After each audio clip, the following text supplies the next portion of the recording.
السلام عليكم، عاملين ايه الاخبار؟ طبعا الناس كلها بتسأل دلوقتي فتوح وزيزو، وهزود لكم واحد تاني محمد صبحي.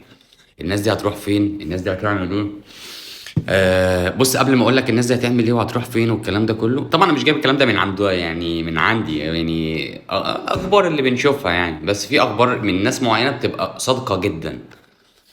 فقبل ما اقول بس الناس دي هتعمل ايه، كنت عايز اقول حاجة تانية يعني. الزمالك يا جدعان هو اللي بيعمل اللاعب. اقسم بالله النادي ده هو اللي بيعمل نجوم. فرجاني الساسي ده قبل ما نجيبه كان فين وبقى فين؟ بن شرقي لما جبناه كان فين وبقى فين؟ زيزو نفسه كان فين ولما جبناه بقى فين؟ فتوح، كل اللعيبه احنا اللي عملناهم نجوم. احنا اللي بنطلع النجوم. النادي ده هو اللي بيعمل نجم. فمحدش يزعل على حد ماشي.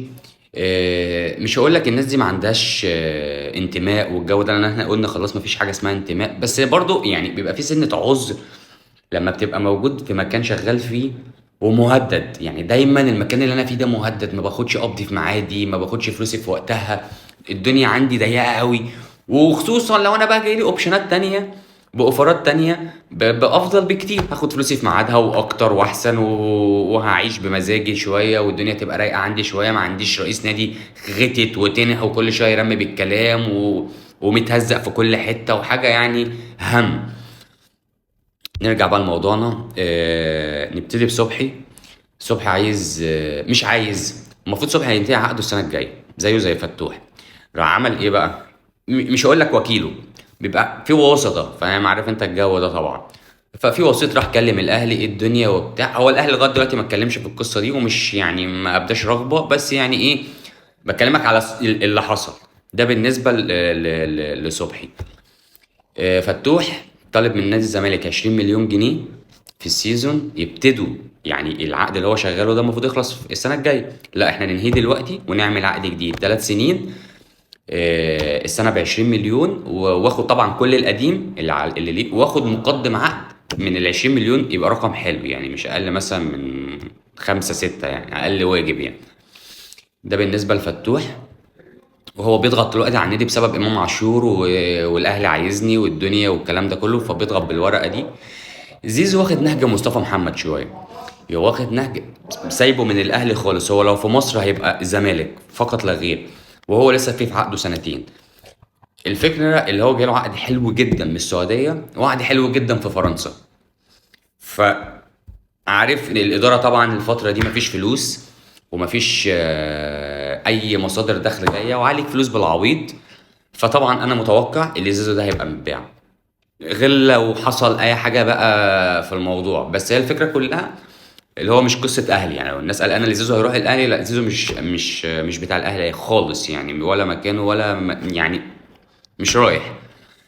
اتمنى ان الاداره تتغير. انا مش هقول بقى يتكلموا مع اللعيبه ويجددوا، نفس الاداره مرتضى منصور تغور في داهيه. امشوا يا جدعان، كفايه كفايه، قرفتونا وقرفتوا الدنيا كلها وقرفتوا الجمهور وقرفتوا اللعيبه. اقسم بالله في لعيبه، انت عارف لو في اداره محترمه، عارف انت لما بتبقى في شركه، لما بتلاقي مثلا صاحب الشركه او المدير بتاع الشركه راجل محترم وبيتكلم معاك، حتى لو الشركه فيها مشاكل او انت الدنيا معاك مش احسن حاجه وقبضك بيتاخر شويه، بس بتلاقي كلمه كويسه، بتلاقي حاجه نظيفه، بتقعد مع حد محترم مجدول لك دنيتك، اداك كلمه مش عليها مظبوط. صحيح النهارده انت هتقبض النهارده واحد مثلا وهقبض، راح جه قال لك قبلها بكام يوم معلش انا يوم واحد هبقى عندي ظرف، خلاه يوم خمسه، فعلا يوم خمسه هتقبض.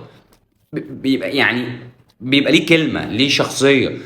لكن انت في حتة انت لا لاقي كلمة ولا لاقي شخصية، ولا عارف هو اصلا ده رئيس النادي ولا ده مش رئيس النادي، ولا قاعد ولا ماشي ولا مكمل. طب امضي معاك، طب اللي هيجي هيقبضني ولا مش هيقبضني، طب اللي هيجي يعمل معايا ايه. انت بتبقى قاعد مذبذب. فربنا يكرم يا رب، وان شاء الله ان شاء الله ان شاء الله الاداره دي تمشي وانا مش فارق معايا اي لعيب. اللي عايز يمشي يمشي، يزيزو يمشي وفتوح يمشي، الناس دي كلها احنا اللي عملناهم واحنا اللي جبناهم، وهنجيب غيركم وهنعمل غيركم وهنكبر غيركم. احنا نادي الزمالك. انت كلها بالنسبه لك ايه؟ هتلعب ايه قد ايه يعني؟ 5 سنين كمان، 6 سنين، 7 سنين، وبعدين والفكره ان الناس بتقول على حوار امام عاشور انت خسرت جمهور بس كسبت جمهور. على فكره الموضوع ده صعب. انت في الاول لما كنت في الزمالك الاهلي ما كانش بيكرهك، يعني جمهور الاهلي ما بيروشوا عليك لانك لعيب قوي وفي الفريق المنافس بتاعهم فترويش، لكن هو عارف قيمتك وعارف لعيب وما بيكرهكش. لكن انت دلوقتي كرهتك، ناس كتيره جدا كرهتك، ناس جمهور الزمالك كله ما بقاش طايق امام عاشور. فانت فعلا خسرت جمهور كبير جدا جدا جدا جدا. اتمنى بقيه اللعيبه ما تخسرش نفس القصه. عارف ان عندكم ظروف واقساط، بس يعني افتكر اللي انت لما طلعت من النادي ده، لما ظهرت في النادي ده، لما مسكت فلوس وقعدت في فيلا وراكب عربيه، انت كل ده من خير النادي ده.